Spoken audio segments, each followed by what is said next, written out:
Goodbye to you, my trusted friend.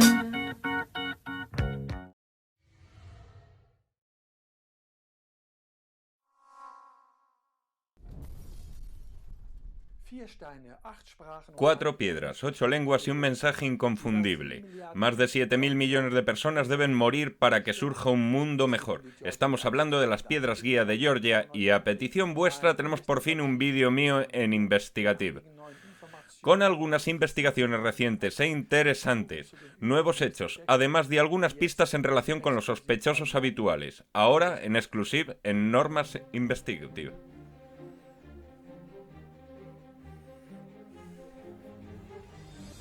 Doblado por Jairo Junciel.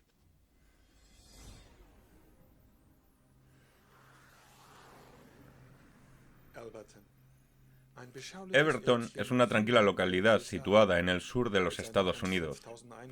Con aproximadamente 5.000 habitantes es apenas algo mayor que un pueblo.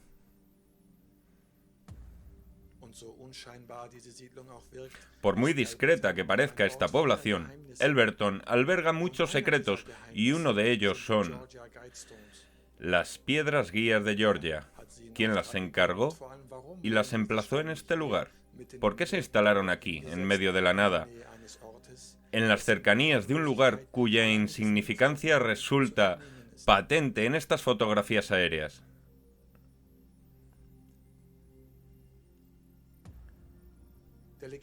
Según reza la leyenda, todo se decidió aquí, en las oficinas de la Everton Granite Association, que, como su nombre indica, comercia con granito. Un viernes por la tarde del mes de junio del año 1979, el entonces presidente de la Everton Granite Company, Joe Fledley, se encontraba en su oficina cuando se presentó un tal Robert C. Christian, quien se interesó por el precio de un determinado monumento a realizar en piedra.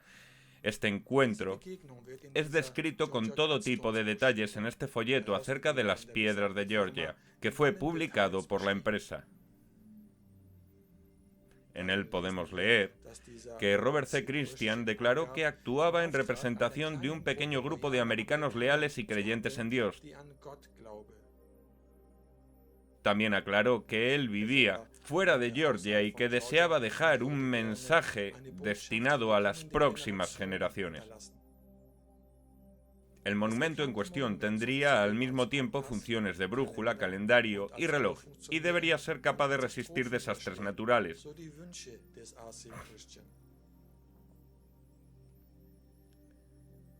Para encontrar el terreno adecuado para su monumento, Robert C. Christian tuvo que sobrevolar Everton hasta dar con el sitio buscado a unos 14 kilómetros de distancia, justamente en este campo que compró por $5.000. Inmediatamente se empezó a preparar el terreno de cara a realizar mediciones astronómicas en el lugar para determinar la posición del Sol y las estrellas, al tiempo que en la cantera de Everton eran extraídos los bloques de piedra. Siguiendo precisas instrucciones, se dio forma a las piedras para que encajaran. Se las marcó astronómicamente, tal como figuraba en las instrucciones. Al cabo de 9 meses, el monumento ya estaba listo, de tal forma que las piedras guías se colocaron en su lugar definitivo en marzo de 1980, en consonancia con los deseos de R.C. Christian, y el objeto fue inaugurado con una envoltura en forma de cubo negro. Los cubos negros, como expuse en mi último vídeo, y recomiendo a quien aún no lo haya visto que lo vea, haga una breve pausa en este momento para buscar y visionar el vídeo Black Go que figura en mi lista de reproducción. Los demás ya deberían haberse dado cuenta de que estamos ante un ritual que muestra que las piedras son posiblemente bastante más que un simple monumento, lo cual demuestran también las inscripciones. Las inscripciones consisten en 10 mandamientos tallados en la piedra.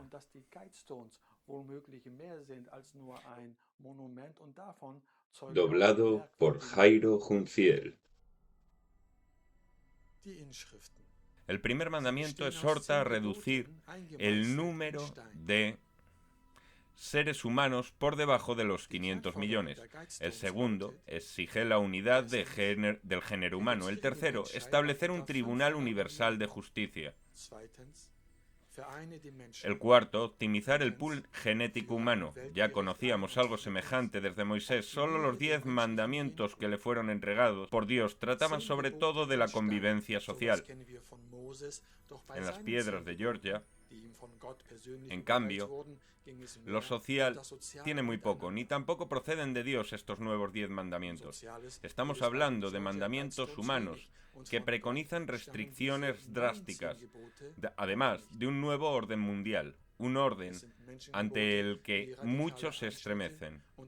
En el segundo mandamiento se lee: guiar sabiamente la reproducción, mejorando la condición y la diversidad de la humanidad. Mejorar la condición y la diversidad. Suena casi a programa eugenésico como los que ya conocíamos del Tercer Reich. Lo que por entonces se entendía como condición o actitud, podemos verlo en esta propaganda de la época. El calificativo de apto solo se refiere al hombre fuerte de ario, a los que se ha de llevar en hombros. Supondría esfuerzo y gasto. Se calcula que unos 200.000 euros de hoy. Aquí podemos ver aún más propaganda eugenésica de la época nacionalsocialista que, al igual que se hace en las piedras, advierte del peligro de los minusválidos.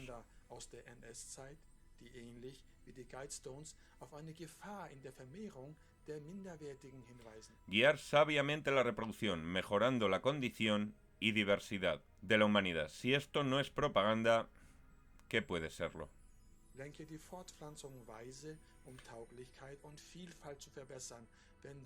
Los eugenistas van aún más lejos y sostienen que el número de personas genéticamente minusválidas no dejaría de aumentar con los años, puesto que estos se reproducen de forma incontrolada. Si trasladamos esto a nuestro tiempo, con una población mundial de 7,8 miles de millones, que aproximadamente 7,4 miles de millones de nosotros seríamos minusválidos genéticos, tan solo unos 312 millones de personas se contarían entre los más valiosos y serían los únicos que tendrían derecho.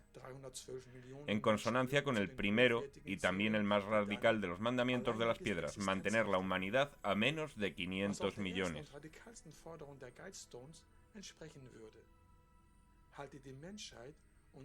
Por tanto, se les niega a 7,4 miles de millones de personas, según el primer mandamiento, el derecho a seguir existiendo. ¿A quién se le puede haber ocurrido algo semejante? Según la leyenda, a un tal R.C. Christian, quien, según su propio relato, creía en Dios y en algún momento y lugar en América fue a dar con un cantero, también por casualidad. Ahora bien, ¿cómo es posible que un hombre que cree en Dios elabore 10 mandamientos de su propio cuño, imitando a los de Moisés, pero de carácter general, y los haga tallar en piedra, y que esto requiera intervenir en la creación? Examinemos de nuevo el asunto un poco más de cerca. Y volvamos a esa leyenda que pretende dar la impresión de que estas piedras solo están en Elberton, una población de unos pocos miles de habitantes. Por pura casualidad, no obstante, esta pequeña ciudad no es, en absoluto, tan insignificante como podría parecer. Por los mismos años en que algunos masones como George Washington fundaron los Estados Unidos, otro masón fundó igualmente Elberton, el gran maestre Samuel Elbert. Elberton es una ciudad masónica que lleva el nombre de un general masón de grado 32. Por lo demás, también se nos dice que R.C. Christian conoció casualmente al maestro cantero, Joy Flandley, cuando pasaba en su coche por delante de sus oficinas. Uno tiene la sensación de que este Joy Flandley era un cantero masón normal, como cualquier otro de las docenas de empresarios que hay en Elberton. Pero de Joy Flandley se conocen algunos datos, ya que en la página 39 del folleto de las piedras de Georgia nos proporciona información al respecto. Al leerlo, nos enteramos de que, por ejemplo, había sido miembro del Club de los Rotarios y como tal contaba con conexiones internacionales, lo cual no llama especialmente la atención, pero si seguimos leyendo nos encontramos con que, asimismo, era gran maestre de grado 32 según el rito escocés, de la logia masónica Filomatea del 25 de Everton, ser gran maestre. De una logia masónica son palabras mayores, tratándose de un simple cantero, pero la cosa no termina aquí. También había sido miembro del templo del altar de Yarab Sim Temple, Atlanta, así como presidente del santuario del Valle, en Savannah. Los Shiners son una antigua orden masónica árabe que utiliza simbología islámica y del antiguo Egipto. Sus templos no solo parecen mezquitas, sino que incluso reciben ese nombre.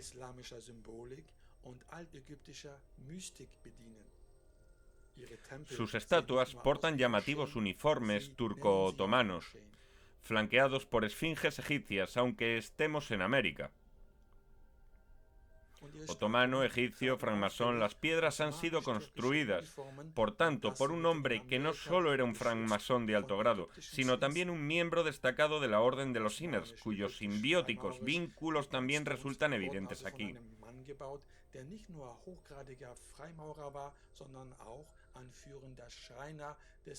Y todo esto sucede en una ciudad que también fue fundada por un masón.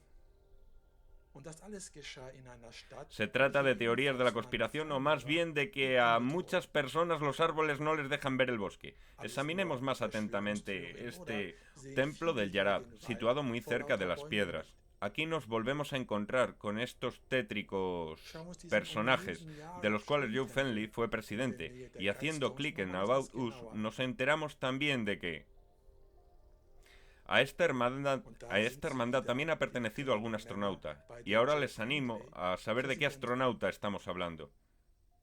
Hablamos, por supuesto, de este hombre, que dejó la huella más famosa de la historia, y era también un masón de alto grado, Buzz Aldrin, un miembro de la Orden del Altar de Yarab. ¿Pisó la luna?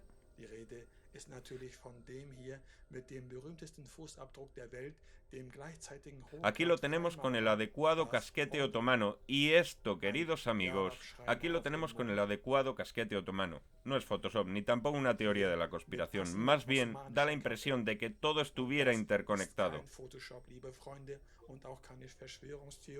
Doblado por Jairo Junciel.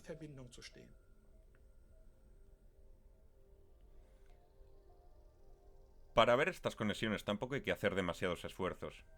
Basta con liberarse de los lazos de la propia comodidad para darse cuenta de quiénes son los que mueven los hilos detrás del escenario, y estos hilos conducen hasta los sospechosos habituales, tales como los francmasones y los Shiners. No obstante, incluso el pedazo de tierra sobre el que se alzan las piedras tiene un trasfondo masónico, pues lleva el nombre de un francmasón de alto nivel. Ahora bien, ¿qué hay de este R.C. Christian que encargó y financió las piedras de forma anónima? ¿Acaso es posible encontrarle también vínculos con algún tipo de fraternidades? Quienes encargaron las piedras guía son de la opinión de que la humanidad evoluciona en una dirección que no es la correcta. En sus 10 mandamientos reclaman una reforma de la ciencia, la religión y la ética para encaminar a la humanidad en la dirección adecuada. Y justamente en esto se basa la agenda de los llamados Rosacruces.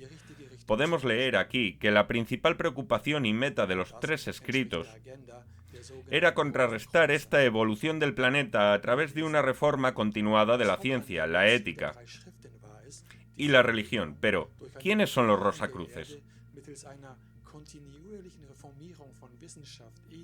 En esta autorrepresentación del año 1618 resulta patente que los Rosacruces se basaban en una movilidad y una defensa continuas, para resultar invulnerables e ilocalizables. Sin embargo, el nombre Rosacruz procede de este otro libro, del año 1459. Aquí aparece por primera vez el nombre de Christian Rosenkreuz, abreviado como RCI. ¿Acaso no fue R.C. Christian quien financió y encargó anónimamente las piedras, deseando permanecer ilocalizable y, por tanto, invulnerable? Esta primera pista apuntaría entonces a una segunda pista, la que aporta la empresa de granito que construyó las piedras. 5 años antes situaron en su patio este objeto, un obelisco egipcio, que todavía hoy sigue allí, tal como podemos comprobar utilizando Google Street View. Y si hacemos zoom, veremos que se halla coronado por una cruz, pero no se trata de una cruz cualquiera, sino de una Rosacruz, la cual sería un indicio más que apuntaría a los Rosacruces. Los siguientes Rosacruces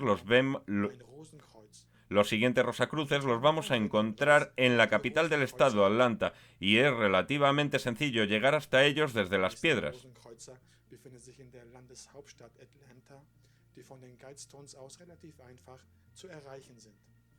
En la página web de los Rosacruces nos llama la atención no solo la abundante simbología del Antiguo Egipto, sino también el hecho de que en el vídeo de representación se hable del Antiguo Egipto, y también aquí aparecen una y otra vez las iniciales.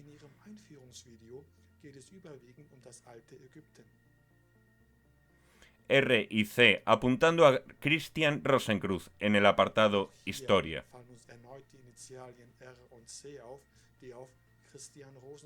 Nos enteramos de que los Rosacruces afirman que su origen se remonta a Tutmosis III,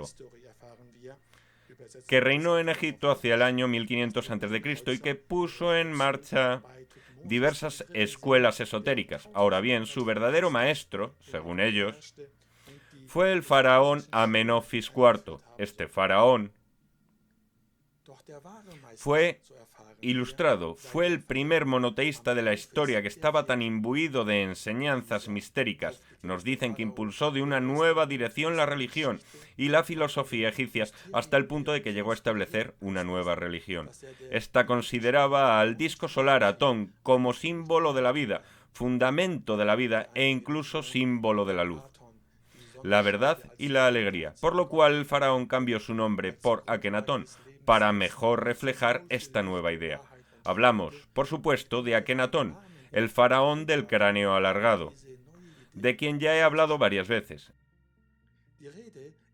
Este parece ser el padre fundador de los Rosacruces, como podemos comprobar en la primera edición del periódico Rosacruz de Triangle, en la cual se le rinde homenaje. Los Rosacruces siguen una cronología que comienza con el reinado de Akenatón. Aquí podemos ver cómo el año 3274 de los Rosacruces equivale al año 1921 de los cristianos. El 22 de marzo del 2020 comenzó el año Rosacruz 3373. Entonces, si nuestro 22 de marzo del 2020 corresponde al año 3373 de los Rosacruces, ¿a qué año Rosacruz corresponderá el 22 de marzo del año de 1980 en que fueron inauguradas las piedras? Era el año nuevo Rosacruz 3333, un fuerte indicio de que estamos ante un monumento Rosacruz.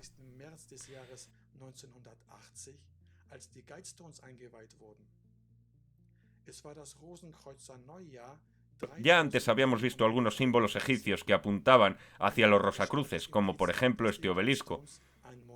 Pero esta empresa de granito ha dejado aún más huellas relacionadas con el antiguo Egipto y en consecuencia con los Rosacruces. Así, las canteras de Elberton, de la que proceden las piedras, se llaman Pyramid Quarries y la empresa extractora Pyramid Stone Industries, y todo el complejo está emplazado, como no podía ser de otra manera, en la Pyramid Road, y el tipo de granito utilizado en las piedras se denomina como granito Pyramid Blue. Por supuesto, todo esto es pura casualidad y nada de ello tiene relación alguna con los Rosacruces.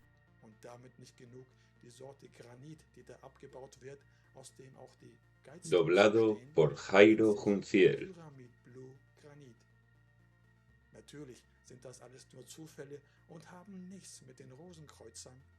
Obeliscos, pirámides, faraones y una cronología que nos retrotrae hasta Akenatón dan la impresión de que aquellos que encargaron las piedras y las construyeron eran no solo francmasones, sino además de sinners islámicos, sino además, evidentemente, Rosacruces.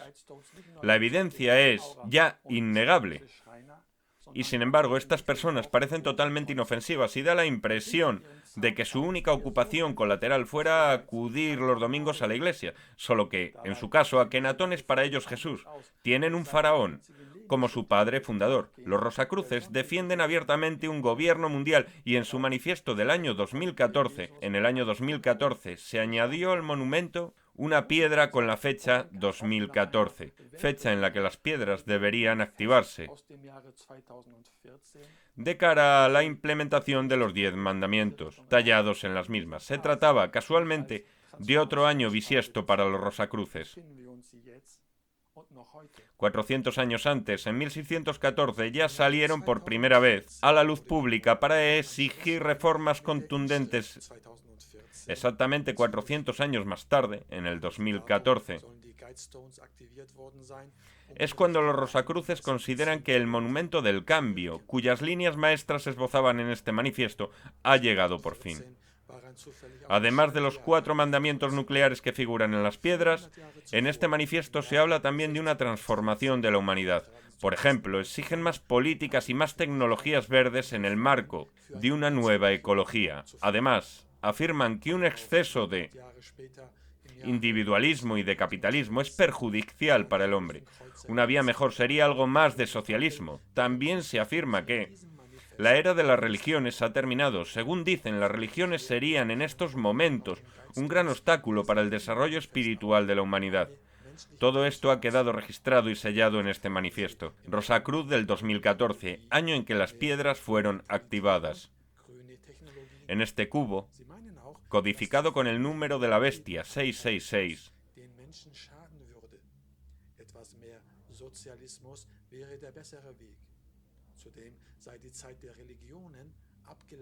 en la longitud de sus aristas de 6 pulgadas fue la pieza final añadida en el 2014, precisamente el mismo año en que los Rosacruces publicaron su manifiesto por un nuevo orden mundial 2014. Incluso los administradores de la página Deagle.com están convencidos de que algo resultó activado en ese momento, pues nos advierten sobre los dramáticos acontecimientos que habrían de tener lugar en los siguientes años. Los analistas de Deagle.com también están persuadidos de que en el año 2014 se trató de alguna manera. Deagle también están persuadidos de que en el año 2014 se trató de alguna manera esta página web de orientación militar, cuyos colaboradores prefieren permanecer en el anonimato, contiene, entre otras cosas, estadísticas y proyecciones para un listado de países de cara al futuro inmediato. En ella podemos ver que China tiene 1,38 millones de habitantes, los Estados Unidos 326 millones y Alemania unos 80 millones, lo cual refleja bastante bien la situación actual. Sin embargo, si hacemos clic aquí en Forecast 2025, es decir, sus previsiones para el año 2025, vemos que estos valores cambian de forma dramática. En el caso de China no parece que pase gran cosa, pero ¿qué ha sucedido en los demás países? Nos encontramos con solo 99 millones de habitantes en lugar de los 326 millones de habitantes actuales en Estados Unidos. Esto implica una reducción poblacional del 70%. ¿Qué ha sucedido con los 230 millones de americanos que faltan? ¿Y cuál es la previsión de futuro en el caso de Alemania? Aquí, abajo de todo, tenemos Alemania y también en nuestro caso contempla Deagle.com una reducción de la población hasta los 28 millones. Más de 50 millones de alemanes se habrán volatilizado en el aire en unos pocos años, según esta página, sin que se hable en ningún momento de que hayan emigrado a otros países. Resulta también interesante que Deagle.com parezca asumir una amenazadora reducción poblacional para Alemania. Hace apenas 6 años, es decir, en el 2014, el futuro de Alemania no parecía tan sombrío. Parece, tal como podemos entresacar de los archivos y registros del año 2014. Pero fue precisamente entonces cuando se añadió la última piedra con arista 666 a las piedras guía y solo 6 meses más tarde, en el 2015, Deagle.com corregiría a la baja la evolución poblacional de Alemania de forma drástica. Un año más tarde, se volvería a modificar dicho valor a la baja, con una nueva reducción de 10.000 millones de habitantes, hasta el año 2018. Por último, la previsión para Alemania para el año 2025 se consolida en unos 28 millones de ciudadanos. Esta evolución comenzó, como ya hemos dicho, en el momento en que se colocó la última pieza en las piedras guías de Georgia, justo al lado de aquel mandamiento en que se preconiza reducir la población por debajo de los 500 millones.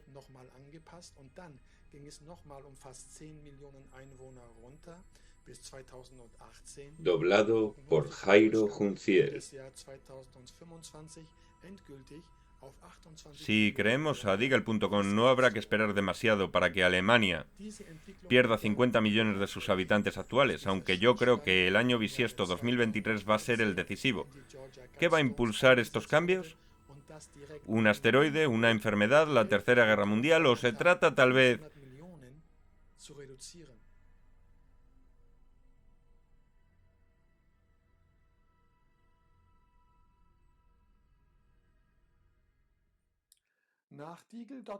vacuna? Como ya he dicho, no soy el que lo afirma, sino los expertos de Deagle.com, y estos siguen las directrices de las piedras guía y cuentan con el beneplácito de las autoridades que parecen pensar que es bueno para el planeta que desaparezcan por las buenas 7.000 millones de personas.